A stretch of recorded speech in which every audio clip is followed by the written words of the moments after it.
Upstream podcast episode 5. So we are going against the current here is our theme. And today Seth Mackey is on. Good friend, lots of conversations, and I'm excited to see where we go with this conversation because we've been waiting for this for a few days, and to get in front of the camera and the mics to really dive in is going to be good. Yeah. So how I want to start this is, when you hear the word going against the current, what does that mean to you?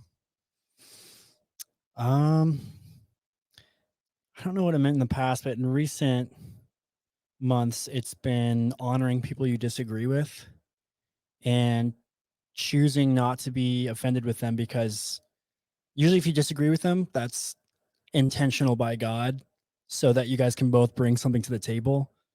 And I think in our culture, that's kind of something that it's typical to just ignore everyone that has an opposite opinion and basically say, no, you're wrong, I'm right, let's do it my way. And then everybody misses out on gathering everything that the Lord has for them in community, in other people, the gifts that they have and things like that. Okay. Interesting. Good Yeah. stuff.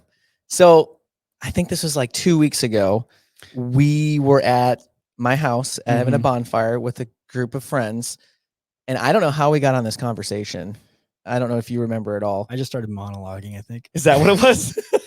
And we just started talking about family and connection, and we just were like, we hit it off, man. And I'm like, dude, we gotta like dive into this more. And we've had multiple conversations afterwards, a little bit on it. Yeah. And I was just so intrigued at the level of wisdom that you had and how you articulated a few things. And I was just like, this is so good, man. Cause I've gone through a lot of family disconnect and friends disconnect. And so when you were talking, it was really hitting my spirit.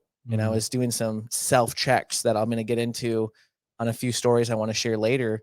But I would like to start out kind of how we started there. You talked about your favorite Bible verse, and it kind of like leads right into this. So if you want to go into that, it'd be great. Yeah. So a while back when I was kind of a baby believer, I think it was my sister or someone pointed out like a fun thing to do is to like figure out your life verse, which is you take the month you're born and that's the chapter, and then you take the day you're born and that's the verse, and you just find a chapter and verse combo with your birthday, and it's like just a little fun Christian thing to do. And then and then you go, okay, that's my life verse, and you try to find one that's not in like Leviticus so that it actually applies and stuff. So you just skip that chapter? Yeah, I was like, I'll start with the New Testament and then I'll go to Old Testament if I don't find a good one. And so I'm looking through, and I go to 1 John 4:18 because my birthday is April 18th. And then I read it, and it's let me pull it up so I don't butcher it. Still haven't memorized it. I'm not a big memorizer, by the way. I'm more of a. I'm kind of the same way. I will look at something and then I think I remember it, and I get the words mumbled so bad. Yeah, I even got a necklace made for this verse that was like Morse code. The beads were made in Morse code. I'll have to like give a plug for that company at the end, but Morse code for what the verse was, and I would like go over it, and I still can't remember it. Wait, isn't that Braille? No, the dots and the Morse lines. code, because it's dot dash for. I had this picture. You had this necklace where you just like put your finger across it. And no. That'd be kind of cool too, though. All right. So anyway, what is 1 John 14? This is the NASB. There is no fear in love, but perfect love drives out fear, because fear involves punishment, and the one who fears is not perfected in love. That is deep, man. I love this verse. So can you read it one more time? Yeah, there is no fear in love, but perfect love drives out fear, because fear involves punishment, and the one who fears is not perfected in love. Wow. Yeah. It's a good one. That's good. The thing that really sticks to me out is the punishment part, because I remember as a kid, I'm just like, you're scared to get punished, right? When you do something wrong. So when you're going to your parents, what are you really afraid of? Are you afraid of the punishment? Are you afraid of the guilt or the shame that you think that you're going to feel because you know you got caught. Mm-hmm. And when you read that, I actually had this like flashback memory of being a child, and I'm scared of the spanking, Mm-hmm. because I'd get spanked hardcore with the paint stick, and I did not want that thing. But I Yeah. wasn't actually afraid of, like, you know, being caught, really. It was actually the punishment of it, is that what I didn't want. Mm-hmm. But now it's interesting, and I'd love to hear your thoughts on this. I feel like I flip-flopped. I feel like I've had more fear of, like, being caught in things because it's, like, a shameful, or it was not my intention to do this kinda thing, Mm. more than the actual punishment. So I feel like I flip-flopped from a kid going as an adult. Fear of being misunderstood. Yes. Yeah. Yeah. Where when I was a kid, I didn't really care. Yeah. And now I, like, look and I'm like, "Shoot, I really fall in that trap a lot." That's interesting. Yeah, and that kind of goes back to what we were talking about with your love language too, Yes. was quality time, Yeah. which is declaring, I want you to know me. And so when the opposite happens, someone misunderstands you, then it's like there's a lot of anxiety, because exactly what this verse is saying, like there's this flip flop between fear and love in your heart. And so when someone's meeting that love language, the love's increasing, so the anxiety dies down. And then the opposite happens when someone misunderstands you, the fear comes up and the love goes down, or even just the fear of being misunderstood. Yeah, I think for me, it's a lot of the fear of the fear of being misunderstood, because it's like I won't even allow certain conversations to be had, Mm-hmm. because I don't even wanna start it, Yeah. because I'm afraid I'm already gonna be misunderstood before I even start, so I don't start. Yeah. It's crazy, but I like what you said there about the level switch. So what is it? The more love you have, the less Yeah. anxiety and fear you have, and the more fear you have, the more anxiety you kind of get, right? Yeah. Because love drives out fear. So whenever that love language you're understood, you Yeah, have that quality time with someone, that you guys are on the same page and you're close, and then it yeah. pushes the anxiety, it pushes the fear out. Because if I've spent enough time with you, for me, I feel like enough is, I don't have an exact, hours or days or whatever, Mm-hmm. but I think there's like this moment that I've hit, and I'm like, I feel like you should know enough about me to know that's not who I am. Mm-hmm. Right? And that's my love language, is if you've been around me enough, I make the craziest things up. I say weird things. I'll do the weirdest Oh stuff. yeah. And I'm like, I'm oblivious to half of this, right? And Yeah. so when things happen, it's like, come on, man, like that's just part of my character, that like I I don't know, like it's just part of me. Mm-hmm. And if you know that, then why is this an issue? Like obviously I might have hurt you, and let's have that conversation. Mm-hmm. And but I've never heard of that really from your love language standpoint until you said that last night, actually, Mm-hmm. when we were eating dinner. And it really hit me, because I was like, wow, you're totally right. For me, on that love language, is I didn't see it from that perspective. And I'm getting a lot of revelation on past Mm. experiences, because I was assuming unspoken expectations on those relationships, and I was putting things on them based on how I felt, and I didn't know how to express those feelings because Yeah. of my love language. Yeah. I didn't even know. Yeah. You don't even know what's going on in your heart sometimes in those relationships. And it's just, which is so cool that once you learn about it though, because then Yeah. you're not even worried so much about the words being said with someone. You're just like, you can just tell by their body language whether or not they're feeling the anxiety or the love. And then you're just like, oh, and then you can just adjust your language, or you can adjust your actions to start speaking their love language, and you can resolve an issue that, like, by doing something that seemed to have nothing to do with the issue, Yeah. because you're just focused on their heart and what their love is and how to get the love in, so that the fear of punishment gets out, and then they can have a real conversation. Because there's so many times where you have this disagreement in like a work relationship or a friendship or something, and both sides are just trying to be right about it. Mm, And it's like, if you can just stop trying to be right and get into, wait a minute, this person's afraid of me and I'm afraid of them, and that's why we're having this conflict, then you can just be like, well, one of us just has to humble ourselves and start loving the other person Yeah. before they do it to me. And then you can get in there and then you can resolve something. And it seems like it has nothing to do with the problem in the first place. Yeah, it usually doesn't. And this is the story I wanted to share is, so I built a business with my wife, her parents, and my parents, and we had a split at the end. Yeah. And me and my wife and her parents sold our shares to my parents, and we all got into this like hot mess of trying to be right. Yeah. And when we left, we really didn't talk for like almost a year. And it was really it was nasty. And a lot of it was is I wanted to be right. And I believed I was right. And now I look back and I go, I don't even know what I was even right about. I can't even remember the details. I don't even know. Like there's a few things that stick out that I remember conversations on, but overall I'm like, as time has moved on, I'm like, I cared about the relationship. I don't care about trying to be right or this or that. And because when you pull yourself back and you look at it, what you just said, like sometimes you just got to be like, it's not even about those details. It's are you in this for the relationship and wanting to be with this person in a healthy way, or do you want to bring, well, you did this to me, and until I pound you over the head so many times and you admit it, then I can't be in relationship with you, which is a terrible way to. That's like control. Yeah. In a like an obsession control, and I got caught in that with multiple things, and I'm like, I look back, I'm like, oofta, oh my gosh, like, are you freaking kidding me? Yeah.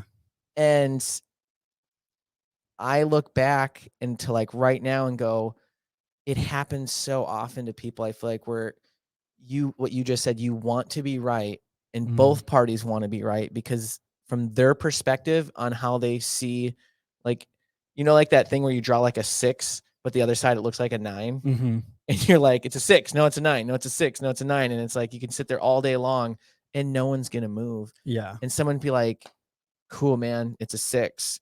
Like, I don't care what the number is. I just want to connect with you and figure that out. And it taught me a valuable lesson, especially about family, is when I made a video on this, I think this week, actually, like a few days ago, is you don't know the last time when you're with someone that it will be the last time. So like today, right? Say for instance, we're talking, eventually we're going to have many more times where we sit down and we hang out, but eventually there will be a last time and you never know when that happens. And so it really hit me because how do you handle your relationships and your close friends and your families, and what are you doing to maintain those? Because at the end of the day, your family and your tribe is so important. It's so important. It really is. They're your support system. Yeah. Yeah. It's a really big thing. So I've just been on this journey learning about family and connections, and I'm going through things right now, and I just when I feel like I'm never going to have these types of problems again, bam, they come up. And so I'm starting to really look at me and ask really close friends of what am I missing, right? Because we all have these blind spots, Yeah. and we always want to cast the blame at other people. And you said something that's really interesting, and I'd love to hear more thoughts you have on this. Is if you're doing something and you're looking at a situation and you're like, I know I'm like 95% right, and the other guy's like 5% right. Yeah. I've been in a time where I went and apologized first as the 95. I'm like, I already know, like, but it has nothing to do with that, like, weight. Yeah. It's who comes to the table first, and then it will allow and open that other person up. Yeah. And just like, if you think about just as a follower of Jesus, it's like, you can be the 95% right, but if you are that percent right, like you should be able to be like, okay, I'm going to take on the responsibility then, because clearly I'm seeing more than the other person. It's like I have a greater responsibility to humble myself too, because like if I really am in the right, if I really think I'm like, if I'm putting levels to it and I'm a higher level than this person, like spiritually, well, then you actually have a higher level of humbling yourself. Yeah. Like that's all Philippians 2. Like Jesus is just like even though he was God, he didn't regard himself as God and humbled himself to the point of death. Like, so the greatest authority in the kingdom is the one who lowers himself the most. Mic drop. Do we need to drop a mic here for Jesus? What? Right? It's all tied up right now. But It's all tied up. Yeah. No, that's really good. That I love what you said about if you have that, it's like a responsibility. It's almost like a weight that you bear Yeah. in a sense where, and that's tough. But like, if like what you said is if you see it before the other person, then it becomes on your responsibility to kind of heal that. Because when you're both in the heat and no one can see anything, Yeah. but when someone sees it, it's like, hey, let's deal with this. Yeah. Or a lot of times you both see it and neither of you wants to. Oh yeah, You're the one to and humble that can go yourself. on for a lifetime sometimes. Sometimes you never heal a relationship. And that's one thing that's interesting too, is from like a family standpoint is I'm close to my blood family, but not like really close. Yeah. I have like friends that are like closer than my blood. Part of it too is I don't live by them. And there's that distance, but I never was like really, really, really, really deeply close. And when you're creating that family and that tribe, it's so important to be intentional, right? What you talked about, the love language, and Ashley actually said this today, the same thing of like knowing what that person's like love language is, so you know how to love on them. Yeah. Yeah, it's super important because it's the thing that stops it and stops you from wasting your time. Like you're saying, like if you think about how old are you? 35. You're 35. How old are your parents? My dad would turn 70 this year. Okay. How many years left do you think he's got?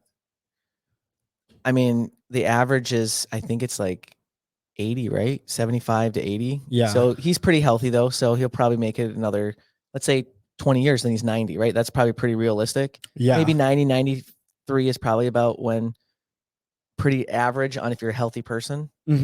So that's 20 years. So you've got 20 years. You probably see him a couple times a year, less. Yeah, 1 to 2 tops. So you'll see him another 20 or 40 times. That's crazy. In his life, which obviously can adjust as you start to make more money. You're more free with your time than you've been in the past, right? But I started thinking about this because I was like, I've got family that's pretty spread out. Like I live in Texas now, but I used to be in Colorado, and all of my extended family was in Texas, and we would only see them at like Thanksgiving. And in a couple of years, we'd see them twice a year. And then my grandparents passed away when they were 90, just a couple of years ago. And I was just kind of like, I didn't feel a lot when it happened, and it bothered me because I was like, and I realized I was like, I never really connected with them because I never got to see them just based on being far away. And it put into perspective, I was like, well, I've got other family that's like out east, and they're a couple states away, and I never see them either. And I was like, well, how many years do I have with them then? And yeah, like you're saying, if I didn't have a disconnect with the family far away, it was just timing of life, like being young. I'm doing college and first jobs and stuff like that, so there's not really much you can do about that. But if you're in a family, like if you're your age and you've got a disconnect with a parent, it's like, okay, I have at this rate 20 to 40 more visits with them, and then it's done. How many? Yeah, am I going to waste 5 of those with the same argument that doesn't even matter just because I'm hurt? Or am I going to actually do something about it and lay my life down and rebuild that connection, even if I'm the 95% right person in the argument? Yeah. Because it's like you could get that resolved in one visit, even if it's really awkward and ruins the family get together. Or you can just hold off and keep being afraid of the confrontation or whatever it is. Yeah, there's a situation I'm thinking of. I'm not a part of it, but I know someone, and the last like 10 years they just pushed away, their parents. They didn't talk, and now there's a dire situation going on. And so that 20 to 40 times just got cut. And it didn't just get cut in half, it got cut like bam. And you can just see it, the regret of, I wish what you just said is to deal with it years ago, lay it on the line, put it out there, and just reconnect that connection again, because it's basically kind of too late now. And you made a really good point. Like, there's all these people that you have, your family and all, and, all over the place. Some people live here, some there, and you can only spend so much time, especially, the older you get. Mm-hmm. You'll get married, you'll have kids, and then it's even, like, is it Thanksgiving and Christmas? And then you got to spend it Yeah. with their spouse, your spouse's family. And so Mm-hmm. it The just gets alternating. crazy, right? And I think we do forget that time goes by so quick, and then eventually you run out of, like, drops that you're like in the bucket. Like, eventually, like, I got like 5 left probably. Mm-hmm. And you just like, what did I do? And I think this is one thing I'm trying to be more intentional with family and friends, as having genuine conversation of getting to know somebody, and finding out quick, can I connect with this person? Because Mm-hmm. I don't want to spend days and months and weeks, in a year, and find out, like, I'm not going anywhere closer to God in this relationship, or Mm-hmm. it's not helping me. And I find out I'm pouring all this time in that I only have so much time to give. I got to protect my time. And Yeah. I'm learning this in a lot of areas of my life right now about boundaries. And one of them is my time. Mm-hmm. Like, where do I spend that? And so the people of your family and your tribe, like, give them the time that you want to put in, and also rekindle those connections. Like, Mm-hmm. especially this situation that's come up, it really hits me, because it's like, you know, like I said, my dad's 70, right? Like, you never know what's going to happen. I Yeah. might have 20 to 40, but I might have 5. I don't know. Mm-hmm. And I still have stuff I got to deal with that. It's pretty good, but it's not all resolved yet. Yeah. And it's funny because John Eckert, one of the pastors at Storehouse, told me to go deal with it the last time I went up there. And you know what I did? I didn't deal with it. Oh. I didn't. I'm like, I used an excuse of there wasn't enough time. Oh my I gosh. know, right? And what do She's you like? over here She's looking over. at you too. She's like, "Come on, Oh, man." don't worry. I'm gonna hear it later. I know. And Yeah. um, it was fear. It's Mm-hmm. I just didn't want to open up that can of worms, and it's really tough. But I'm getting a lot more perspective of, somebody wise just told me it's not about me. And it was a really hard pill to swallow today. And it was very necessary, and it hit me in a lot of aspects of life, and this is one of them. Mm. Is there's just a few people in your life that, you really are going to have a deep connection with, and one of them is usually your parents or your family to some extent. Mm-hmm. And they might not be the deepest connection, but I think there is something your immediate family has. And I've used the excuse, well, I have this other family now, and Yeah. I'm growing over here. I really don't want to spend the time because it's going to be a lot of work. And I've used Yeah. that. I don't know what you've gone through, but I've used that excuse way too much. Yeah. It's so much easier to abandon the relationships that are going to take more work because there's a new one that's easier. But the only reason it's easier is because you've spent less time with that person Yeah. versus your parents who you've spent all your childhood with. And it kind of gets into this actually gets into what I was saying at the beginning, like honoring disagreements. Like a lot of times we get familiar with people and then um we stop respecting them because we're so familiar with Mm, them. Like right now I live with my sister and her husband, and I can get so in my head about building connections elsewhere and all this stuff, and then I get really good at like not doing the basic things I need to be doing just to like honor them and connect with them and mm, like get deeper in those relationships because it's difficult because I've been offended by them more. And it's like it's just so important to continually be like, okay, in the closest relationships I have I forgiven these people fully for things that have happened, or am I still holding on to little things? Because that's like just little fragmentations that's like breaking that connection. And then you do the thing like you said, it's like, well, there's this easier relationship, but the only reason it's easier is because you haven't run into as many conflicts yet. And you're going to, you know, I've seen it time and time again where you get conflict and people run and they don't want to deal with it. And you get new friends and you think all life is good. And then boom, the same thing happens again. And then you do it all over again and again. Yeah. And you're not getting to the root of you're running from conflict because it's not fun. Let's be honest. Like, who really wants to sit down and be like, let's dive into this, because it's going to peel these layers and it's going to be like little shards of knife, like blades, and it's not going to feel good sometimes. Yeah. But if you're not willing to go through that, you're not going to have a genuine relationship. If bridges have been burnt, and it's funny, I don't look at it. I have this picture. This is like so funny. Like when I think of like a burning bridge in a relationship, I have this vision of like this old catapult and like a ball on fire, and it like shoots it and it blows the bridge up. I know that's so random, but I get this vision all the time when I think of when there's like a friendship being like burned. And it just saddens me because it's like, can't someone just like cut the cord on the catapult so the rock doesn't, like go? And I feel like that's kind of like how you can go heal a relationship. And you said this is just humble yourself and go, hey, I don't care about being right anymore. Yeah. At all. I just, when you can go to God, and this is good too, like when you go to God and you just surrender and go, I don't see it, Lord. I don't know what's going on. I just give this to you. And I just trust you that you will show me what is happening that I don't see. And you literally give it to him. Your life will change.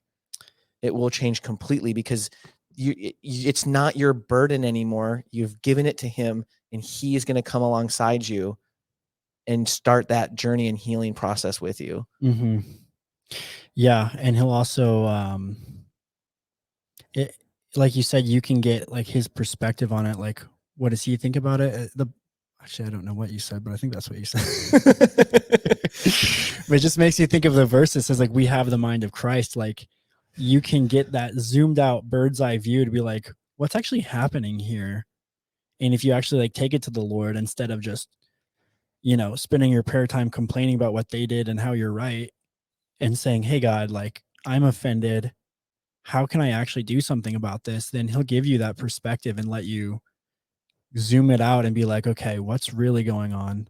And then you can start to actually focus on doing what's best for the kingdom of heaven instead of just what's best for you and your feelings, and actually humble yourself. Yeah, I got a verse here I'm going to read. It's 1 Corinthians 11:18, 28 to 31. It says, so let each individual first evaluate his own attitude, and only then eat the bread and drink the cup. For continually eating and drinking with a wrong spirit will bring judgment upon yourself by not recognizing the body. This insensitivity, what's that word?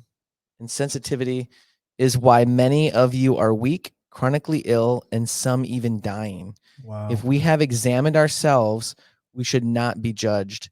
But when we are judged, it is the Lord's training so that we will not be condemned along with the world. What was that verse again? 1 Corinthians 11, 20. It was 1 Corinthians 11, 18, 28 to 31. Sorry. 1 Corinthians 11, 28 to 32. Sorry, this really small, and I added an extra verse to a verse. I just see that's one of those things that we talked about earlier of me just doing random things. And you got to be around people to know people well. I just like to add things here and there. Yeah. It's a little fun. Okay. Yeah. I love that. It's if we judge ourselves rightly, like when you step back and you're like, I think I'm right about this, and I think my perspective is the right way to do this thing. But in all honesty, it's causing conflict and it's not like causing progress. So I need to judge and that's when you judge yourself rightly. It's so great that you can, get judged by the Lord in every single time these little conflicts happen. so that it can get resolved, instead of ultimately just like you basically just living a life of hell if you never do. Mm-hmm. And people think they're winning when they never forgive, and it's like you're not. You're just living a life that's more like hell. You're just doubling down over and over and over. Yeah, and then eventually, hopefully, you get to the place where you realize, the same things happened in 20 relationships back to back that all broke. Maybe I'm the problem. Yeah. Because I'm the common denominator. Oh man. You know? Yeah, I do know. I've looked at that in the last 5 years of my life and going like, hold the phone. What? Wait a second. The same thing keeps happening. Yeah. What is going on? I remember going to my wife Leah like, what am I missing? Like, what really am I missing here? Because it's like the same thing keeps happening. And I found out is I wasn't being honest with myself. I wasn't letting people know what I actually really wanted in the relationship. Like people pleasing. Oh, to a 10th degree times 100. That's me too. Yeah, got that? That's what I've been learning too. Because I was like, you were talking about this earlier. But what is the thing that keeps reoccurring? Yeah, I was like, I've had the same issue come up multiple times, and I won't get into the details of it, but I was like, okay, well, I know that the common denominator of all my problems is me. And I don't want to admit it because I can see, like you're saying, like I can see, I was like, all right, I'm like a good 70-80% right in all of these. Yeah.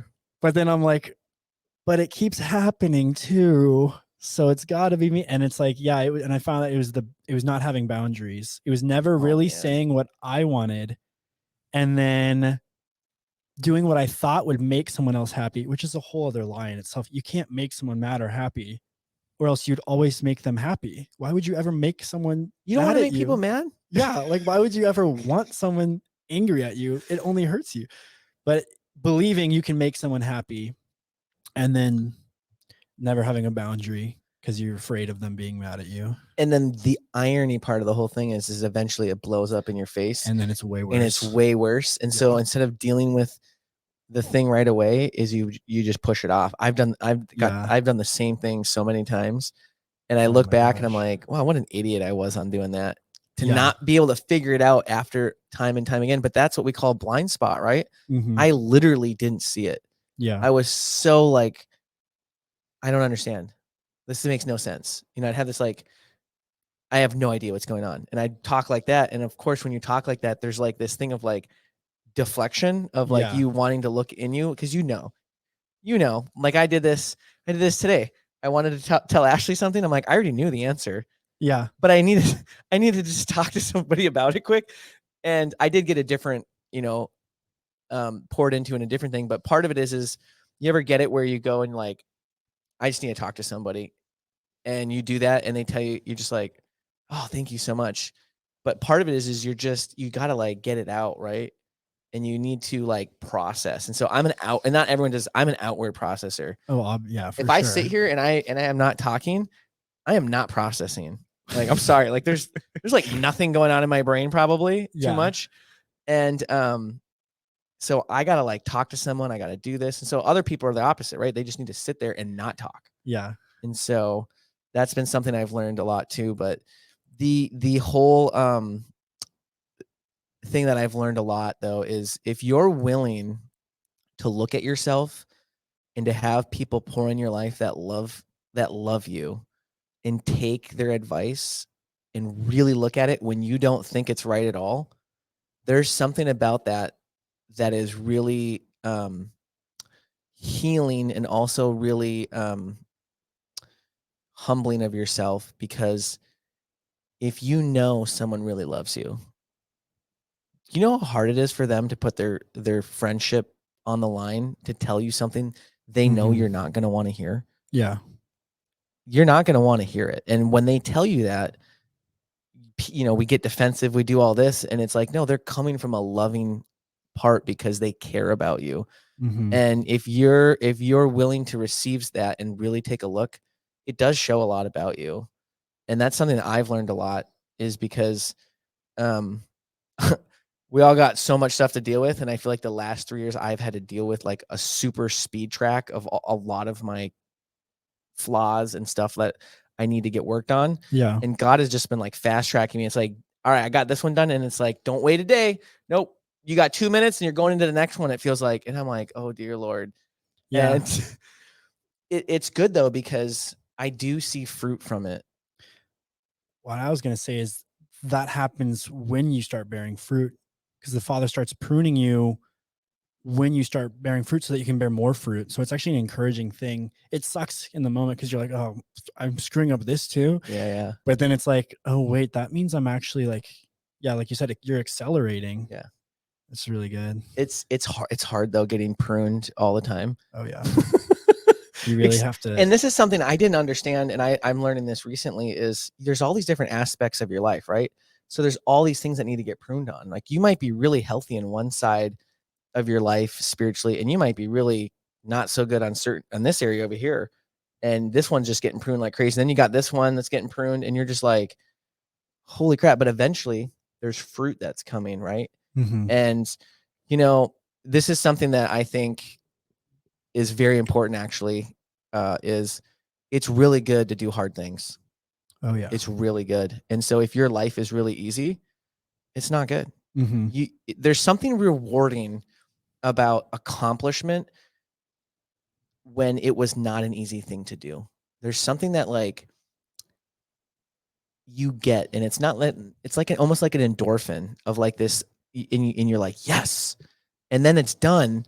And then you got to do something else. You got to start, so like when you go get the prize and you go get all that stuff, Mhm. you need to keep doing tasks. And I think and we're kind of getting sidetracked on this a bit, but the interesting part, and I'd love to talk to you more about this maybe on a part 2, is today's society.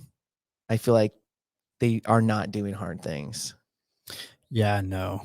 And that's a whole nother one I would love to go down on, but We can get into it a little bit because it still really relates to family and connection, because one of the most rewarding things you can have is really intimate connections. And it's like you were saying, like the people that keep running, they keep running because, whenever there's a lot of times there's that person trying to hold them accountable, or at least in the church a lot, there'll be a person that leadership tries to hold them accountable for something. And then they take it as, being attacked or what, or however they take it. Maybe that's some trauma trigger. And so then they leave and they go to another church. And the Bible says they're looking to have their ears tickled. Like they just want to hear the nice words. But it's crazy because Proverbs says, uh faithful are, it says, oh, deceitful are the kisses of the enemy, but faithful are the wounds of a friend. And it's like you were saying, that friend that can really be like, hey, this is gonna hurt you, but this is what I see in you, your blind spot or whatever it is. You're really like screwing up in this area, and you need to like, and here's what you can do to help that, or here's how you're showing up to other people. It hurts, and it's the pruning, but that's the thing that's going to bring about the reward, because it's going through the hard thing, and then you're getting back into that wealth of intimacy where you stop pushing people away because of your own fear, and start drawing people in love. Yeah, It's so dude, good. that's good. That's good. Well, dude, it's been really fun, and I'm excited to keep this conversation going outside of these mics, even, because this is just such a good topic. It's my So, favorite topic. dude, thanks for coming in, man. Yeah. Yeah. This is like the thing I'm built for, Yeah. gift of pastoring. So then God gave me a Bible that has April 18th, 1 John 4:18. And then I found out the page number is my birth year, 1997. Forgot to include that earlier. That's crazy. And then I'm like, this relates to everything I love thinking about, like the psychology behind relationships, what all's going on in the internal world, how to connect with people and maintain it. Yeah. It's God's so good. It's so So good, crazy. man. Good stuff.